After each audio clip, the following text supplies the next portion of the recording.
Welcome to the SwineTime podcast here at Pipestone. I'm your host, Spencer Wayne. I'm one of the staff veterinarians here, one of the owners in Pipestone Holdings. And of the things they let me do every week or make me do or whatever is I get to do this small fraction of my time interviewing people for this podcast. And it's a lot of fun for me. I get to have interesting guests on. Today I've got two wonderful people on. One is one of my fellow veterinarians here, Rachel Stika-Jensen. She's one of our pig vets. And Emma Zwart. Emma is one of our veterinary interns. And you guys are going to talk to us about student internships, your experience, how to go about it if you want to be a student veterinary intern, other types of internships we have here, just general conversation about internships in general, vet internships specifically. Is that right? Yeah. Okay. Before we get into it, Rachel, why don't you introduce yourself a little bit and just tell us about where you're from, how long you've been with us, how you got involved with your current role with the students, and then we'll turn it over to Emma and you can do the same. Okay. Okay. Perfect. Yeah. So Rachel Stika-Jensen, been a vet here at Pipestone for 4 years already. So it seems like time flies pretty quick. 4 years. Yeah. And so I originally grew up in northeast Iowa, near Cresco, Iowa. Grew up on a cow-calf farm. Kind of got in pigs later in undergraduate and then in veterinary school. But, joined the practice just really wanting to be an awesome pig vet and to help, farmers and solve their problems. So as I continue to feel confident in my veterinary skills and, kind of look back on how I became the vet I am today, I realized a lot of it was the mentors that helped me along the way. And so I kind of wanted to give back and help students really gain the skills and knowledge in order to be an awesome pig vet. And so got involved with our veterinary internship program on the vet side. And I've been doing it for 3 years now. So I get to coordinate all the veterinary students that come through Pipestone, whether that's our summer interns like Emma, who spends 12 weeks with us during the summer, or we also have externships where they can spend 1 to 2 weeks with us throughout the rest of the year during their 4th year before they be big vets and they graduate. So really a fun role. I like it a lot. Okay. Later I want to come back to some of your own personal experiences, but good introduction. So you are, and I would say for the audience that's listening, having a person dedicated to that is important because otherwise, like if you left it up to just a group of veterinarians that were working together, going out to work with the farmers every day, diffusion of responsibility will allow that job to never be done right unless somebody says, this is my job. And you've taken that on as your specific role and duty was to coordinate with these student connections and internships. Okay, thank you. Emma. Yeah. Tell us about yourself. Yeah, so I grew up in northwest Iowa by Hall, Iowa, and my family had sheep and cattle, and then we also had a wean to finish barn, so 2,400 head, where I helped my dad growing up. At one point in high school, I told him I will never work with pigs another day in my life. Mm-hmm. Fast forward to undergrad school where I got an internship with Pipestone as a production intern in a sow farm for the summer, and I got exposed to what it could be and how much fun actually the swine industry is. And that kind of kickstarted my career looking into vet med and looking into the swine industry and potentially being a swine vet. Okay, good. Do you know that Hull, Iowa is the hometown of Pizza Ranch? And the foreign candy store. And the foreign candy store. Yeah. I don't know if you knew that or not. Oh, yeah. No, you're from there, but I've made the pilgrimage to the original Pizza Ranch and eaten in it. Like, this is where it all began. So good things come from Hull, Iowa. You and Pizza Ranch and the foreign candy store. Yeah. It's good stuff. Pizza Ranch has the best chicken also. Yes. Besides it the does. pizza. Okay. All right. Good. Thank you for the start off on that. I thought of some things, Rachel, when you were describing your start in this. Before you even come to a place like this where there's practicing veterinarians and a student could have an internship, you've got all your professors at the universities that are guiding you and giving you advice. Besides teaching you stuff, they help you find these internships. How does a student find internships starting at the university level? Is there a system or some way of, like Emma, where you found this spot this summer here, or how does that happen? Yeah, so there's a couple ways to find, internships. Definitely one, talking to professors, right? They know a lot of people in the industry who are wanting awesome students to spend the summer with them. Another way is just quick Google searches, right? If you search, swine veterinary internship program, I think one of ours is the top links that come up. The other way is swine specifically, or within the veterinary realm. There's a program at Iowa State University called the Swine Veterinary Internship Program, And then they've expanded it now to like the bovine veterinary internship program, the poultry veterinary internship program. But it started as a swine veterinary internship program, or SVIP. And that's just Iowa State. It's open to all students. They house it, the internship program, and then any student within the U.S. or even outside the U.S. can come and apply for that. And then that program connects you with different sponsors and hosts. So us at Pipestone, we are both a sponsor and a host, meaning we pay for the vet student, and then we keep them here at our clinic for the summer. Okay. Is that how you found this? Was through that program, or was it? No, because it was production internships first. Yeah, so I started as a production internship in undergrad, and then when I got to vet school, I heard about SVIP. So last summer I did an SVIP project and internship, and then through that I've met Dr. Rachel here, and we kind of started talking through the fall semester, and so reached out to her with interest. Okay. That's how I got so that to where I'm at today. You weren't just simply a vet student that found this thing through that program. You were already connected here through the a little the bit, production. yes. Yeah. Because I'm thinking also, Rachel, you're out 4 years. I'm out 24 years. It's a long time. But there's formal programs like that, but I think there's still a big place for connections through people, and you ask questions. I'm thinking of, in my case, Bob Morrison, who's passed away years ago now. He helped me find my 2 internships. I was an intern at Swine Vet Center one summer, and then I was an intern at would have been Tom Wetzel's clinic, South Central Vet Clinic, and they managed farms too. Those are my 2 summers. Where did you intern? Yeah, so I did a summer before I went to vet school, just because I wanted to get as much pig experience as I could. And so that one was based out of Iowa State, working with the VDPAM, or the production animal team there. And then I worked with a variety of different production companies to collect my data. And then my first or second summer, but between first and second year of vet school, that summer I was at New Fashion Pork, and so worked with that company. And then my final one was between my second and third year of vet school, and that was at Swine Vet Center as well. So. And did a professor help you get slotted into those, or how did you find those 2 spots? So it started with Dr. Daryl Holtkamp at Iowa State, and he's the one who kind of got me connected, at least for that first summer, and was my main mentor that summer. And then from there transitioned into that SVIP, that Swine Veterinary Internship Program, which then allowed me to connect with other people in the industry to get those other positions, as well as just talking to connections I made along the way and other vet students, right? A lot of it's word of mouth saying, hey, I had a really awesome summer. You should really go to this place next summer if you could. So a lot of it is connecting with just fellow students that are also involved in the industry. Yeah. It's for the Gen Alpha kids or whatever they're out there. My impression is they tend to do everything not in person, remotely, texting, all those things. I don't think you can say enough for meet somebody, talk to somebody, ask questions, connection. People make phone calls. Pretty soon you're slotted into something that wasn't even known about. I know Bob helped me with my 2, like Luke Minion. He was ahead of me in school. Same thing. Bob helped him find. Usually got some influential professor that'll push you in the right direction to get you connected with people. Was that true with you, Emma? Were there professors who were doing that for you? In undergrad, they were like highly suggesting. I was like, what do I need to get into vet school? And they said pig experience. And they're like, go to Pipestone. They'll give you a great experience. So I went there, came here basically for summer, and then now in vet school I have a couple professors that I go to, and then also, like Rachel said, other students that I've been like, hey, I've been thinking about these couple internships, what do you think? And they're like, oh, go here and here. Like they probably give you some advice on don't go here too if it was and we won't talk about those, but they're probably, which actually points to an important thing.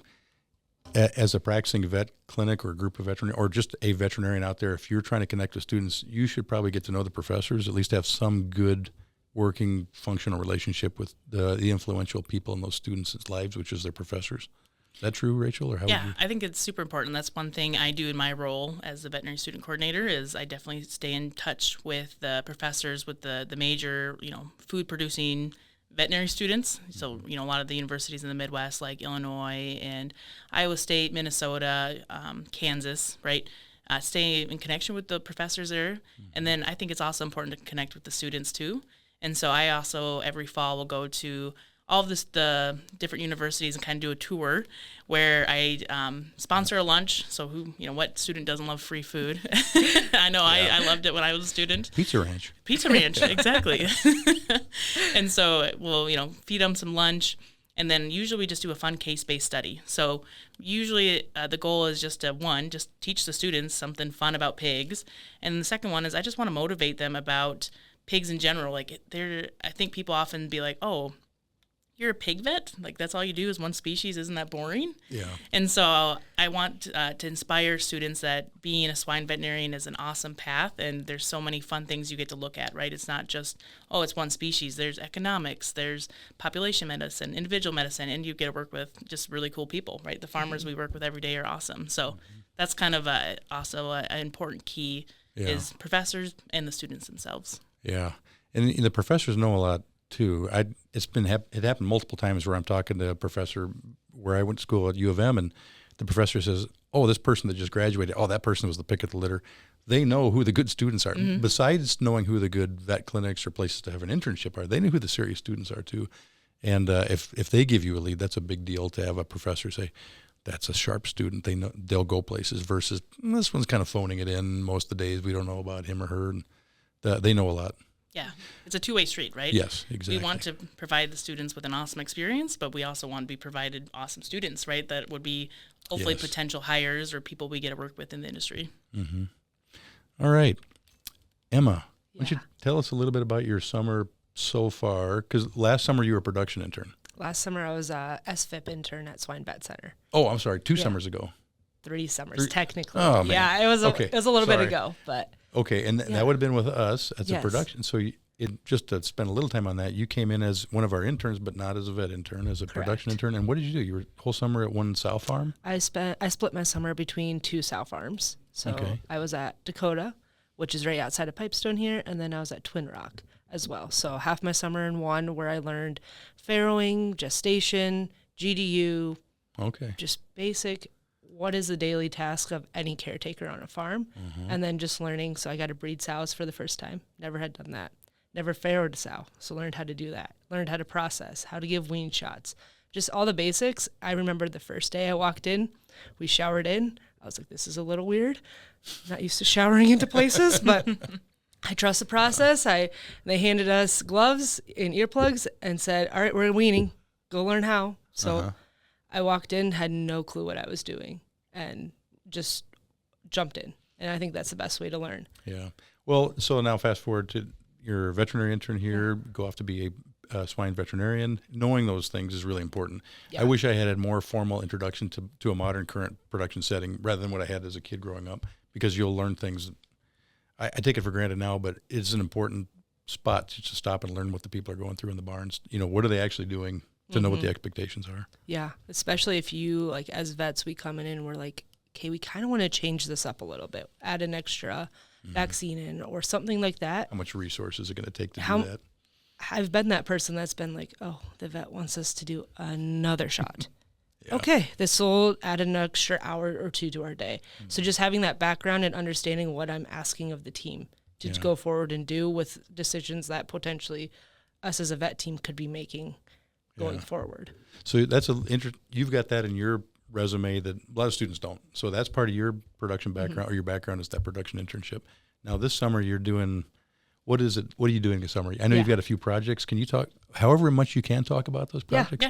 She's got really great projects that she can definitely talk about. So my first project is looking at PRRS. So a couple of our barns are in PRRS closures. And so what we do is we bring in gilts and expose them to the PRRS virus on the farm. So we brought in 3 different ages of gilts, exposed them, and now we're sampling them about every 4 weeks to see how long they're shedding. Because our hypothesis is, or what we've talked with other vets and around the industry, was that the younger gilts, like our isoweans, all of a sudden they'll go negative for a while, and then all of a sudden they'll go positive again. They'll start shedding again, and then our closures are extending, or we got to restart our closures, which they're at 240, 250 days. That's a long time. And so our sow farms are wanting to, can we actually keep it to that 240, 250 and not extend it? Right. So for the listeners, a lot of them will know what we're talking about closure and loading up with gilts to eliminate PRRS, loading as many gilts as you can fit into a farm and then exposing them to maximize the time you can go without bringing in new breeding stock, new replacement gilts, just to give it time to burn out. And you're saying, maybe the younger animals shed it longer and we got to worry about that. Which I think that's the nice thing about summer student projects is there's always some question that's like that out there that students are perfect for, because you can say, just bleed a lot of gilts, just here's some money for diagnostics. Yeah. But students are great for things like that to understand what's going on better and better. Okay, so that's one project. And then my second project is looking at feedback. So we give feedback to our sows 5 weeks and 3 weeks and 1 week before they farrow. And that is to boost their maternal antibodies that they pass down to our piglets. So it's focusing on our bugs for like diarrhea. So we're not seeing so much scour in the farrowing barn, but then also downstream once they're weaned. And so when they're in pen gestations or electronic sow feeding, so these are like your Prop 12 farms, we will give feedback by just pouring it on the ground, which kind of can induce some fighting between sows or gilts. And then it's a worker safety issue where you pour feed down, they're going to come attack you because they love it. They want to eat it, which is awesome, but that's a worker safety. And so what we implemented in a farm, just to try it out, was a tube feeder that has a ball feeder at the bottom with a tube. And we mixed our feedback with some gel, which is like a Jell-O. It smells good. It tastes good to the pigs with our feedback material. And we put it in the pens and just to see if these sows wanted to eat it. This is like an intake feeder with the ball that bounces in within the tube. Yep, so they just hit the ball back and forth, and then it will leak the feedback material. It's like Jell-O type stuff that's in it's there? It's like a gel, not feed. Okay. Yeah. It'd be like the underlying gel. Yeah. Yep, so it kind of makes it like a teal blue. It stabilizes any bacteria and viruses that might be in that feedback, and then also adds that sweet smell and thickens up the material, so it just doesn't run right out the feeder. So you're not just describing what we're doing. You're evaluating this novel method for okay. And so it turned all the gilts or sows that played with it and ate it, they turned them bright blue. So if you look in the pens about 24 hours after, it looks like a pen of Smurfs, like at least the faces. Okay. So I'm really curious how the trial turns out because that is a challenge. I know everybody that's got these pen gestation barns, like, how do we do this? And in the trough, you do it. If it's a just-all barn, how do you do that? Because then you got to pour it on the slats on the seams. Yeah. But okay, so actually, this leads to another good comment. Students that do projects with the vet clinic, and you got this really cool thing that's hopefully of good value to the people that you did it with, us in this case. But then you have the opportunity to go to the American Association of Swine Veterinarians meeting. And they have student presentations there, correct? Yeah. Are you going to submit one of these to that? Yeah. So I will submit my PERS project to AASV. So that's due in September. We submit about a page worth of information, background, how it went, our results. That gets judged by a group of panelists, and they determine 15 students. The top 15 get to do an oral presentation. So getting up in front of all the vets there that want to listen, 15 minutes, and then you get judged on that. So it's a competition. It's a fun competition. And then if you didn't make the cut or your project maybe isn't as whatever compared to the other ones, you get to do a poster, and that's also a competition. Right. And so you just get to go and present, and usually that leads to a lot of questions, a lot of doors opening, a lot of networking with different veterinarians and the industry partners as well. Yeah, that's so even 24 years ago or whatever it was that I did this, they had that. It had been going on for a few years then. There was some prize money to win. Oh, yeah. Yeah, Emma glossed over that part. Yeah, did you? But there's a scholarship money tied to the competition for sure. Yeah. Okay. Yeah, I remember doing it. I won't even mention what the project was because it was so ridiculous. Now I'm like, why'd you do that as a project? But some interesting project. And it's not even how good the project is, it's how good are you at communicating it. You got to do a presentation. Yeah. It's a really good thing. I mean, of the things that happen at that meeting, that's one of the best things is the student presentations. You kind of get a first view of like, is this person good at communicating? You can get some good sense of the skills of that student. Yeah. Okay. What else? You live here in town for the summer, or are you actually commuting from home? So I was based out of the Independence location. So I right. lived in Independence for the summer. However, since my parents live in Hall, that's really close to the Orange City location and the Pipestone location. So throughout the summer, I would say I split pretty evenly between all three locations with different vets from each of the locations, or PAs as well, just gaining experience and riding along, pestering them, asking them questions, picking their brains on life, vet med, pigs. It's a good point. You shouldn't be isolated during an internship. If it's a good internship, you'll get a lot of crossover time with different folks. Speaking of that, we have, I'm looking at our Pipestone regular journal magazine. It comes out monthly, Katie? Quarterly, which actually I should point out, it's got Dr. Rachel on the cover. She's the cover model. Has an internship program section in the current issue of that, and they list, I think, 12 or 13 internships, but every year it'll be between 10 and 14 or 15 interns that will come on, and it's not just, we'll have 2 swine veterinary internships, but there'll be accounting, I'll just list them off here, nutrition, research, accounting, IT technician, marketing, vet, production. So it's a nice mix of students. Do you get together with those students throughout the summer at all where you get to see them? Yeah, so as a production intern, we all met as a group like once a week just to learn about the different aspects of Pipestone. So their nutrition, the production, the veterinarians, all different aspects. So IT came in one day, legal. We've talked with, just they come in and present what they do and how they help the company and how it all cohesively works together. And so that's a fun time because you're first networking with in your production intern or your IT intern, but then you also get together as a group and you can kind of be like, oh, how's it going at your barn? Or how's your internship going? What fun thing did you do this week? As a vet intern and with Rachel, the other vet intern this summer, we both were production interns and had done a lot of that already. And so our focus this summer was to get with the vets to learn. We just wanted to pick out the vets' brains and learn what we could. Yeah. And so we didn't get together with the current group as much, but we were just focused more on how can we, our projects and getting with the vets. Okay. If you wanted to do an internship, how do you, and you're a student and you're just finished your first year or halfway through your first year or second year, how do you navigate to a place like this for the summer experience? Is there and how early do you have to do it? What's the process? Early. I would like way earlier than you think it would be. Yeah. It's pretty competitive to get into a lot of swine companies, especially, like ones that are our size. And so, like for us at Pipestone, our deadline to apply for our summer internship is December 1st.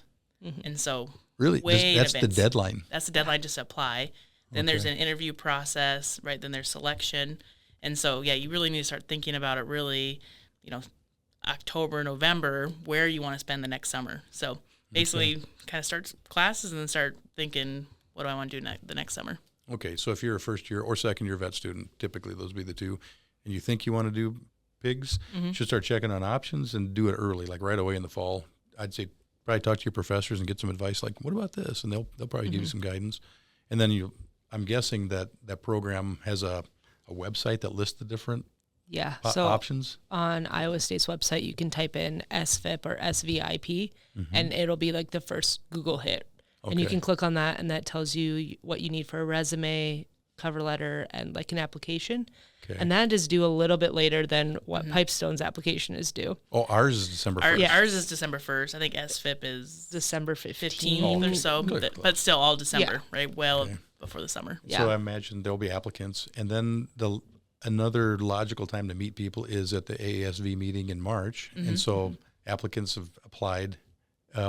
Is that typically a time where you're getting together with folks before you've been accepted, or have you already decided by then? Usually, it's accepted by about January. Okay, so decisions are made by January, and then you get some social time at that meeting in March. Okay. Usually Christmas break is when you're doing your interviews, virtual or in person. Okay. And you're talking with them, and you'll start getting offers or talking with them. They're like, yeah, we're a good fit. No, we're not a good fit. And then, you have like a week or two, and you're like, that's when you decide where you're going. And by the time ASV comes around, then you're getting invited out with them or meeting up with them in person, talking more about the projects in depth and learning what the summer's going to look like. Hey, are most of these internship, and ours included, they're paid? You're getting paid. We're not just taking advantage of your labor for free. Like, just keep working. We'll give you some ramen noodles later. Paid internships. Yes. Right. Okay. All right. Good resume builder too. Yes, definitely. What else? I know we're leaving stuff out. I would say, like, for anyone like looking into what do I need to do to get in the industry or get that experience, definitely try to find places that match what you're interested in, right? Whether it's location, whether it's morals, or what goals they have in mind. Try to dig a little bit further in every company before you reach out and try to get an internship with them. Yeah, and probably in there, I'd say if you want to work for a company, it's internship is not a bad way to get exposed to them because it likely leads to a job offer later. Right. Probably. That's It's essentially like a 12-week working interview, right? It at least gets your foot in the door, gets your name out there. And if they wouldn't have an opening for you, right, they might know someone who would. Yeah. Or I think you kind of said something similar where it's kind of all who you know. And if you are the right fit for that company, they'll make a spot for you, right? Yeah. And so it is really important to look into that. I'll refer to Luke. A lot of our listeners will know Luke. But Luke, it started off here as a veterinarian and now is running Holstone Farms, the packing plants. But when I remember he was a summer intern, he liked it. And then he was second summer intern here, and he liked that. And then he was employed. Shortly after that, he was given a job offer. And before he even finished school, he was already employed. But I remember we had other interns that said, I'd like to try Pipestone. I want to try somewhere else. And he just got mad. He goes, well, if you know someplace is good, why would you ever go anywhere else? And kind of rode them a little bit like, if it's a good place, you should just come here a second summer, thinking this is long term. This is a good place. You just stay here. But, it is a good place to get introduced to people here or wherever. If you want to work someplace, internship is an awesome possibility for getting really enmeshed in the culture. Hey, one thing we should talk about a little bit is, why our company, why Pipestone would want to have internships of all types, not just the vet internships, but, we've got these various internships that are listed in the quarterly journal, and they cover all the areas of the company. So why would we want them? Why would a company want to have you as an intern, Emma? Even if as an intern you don't go to that company you were an intern at, they developed someone for the industry.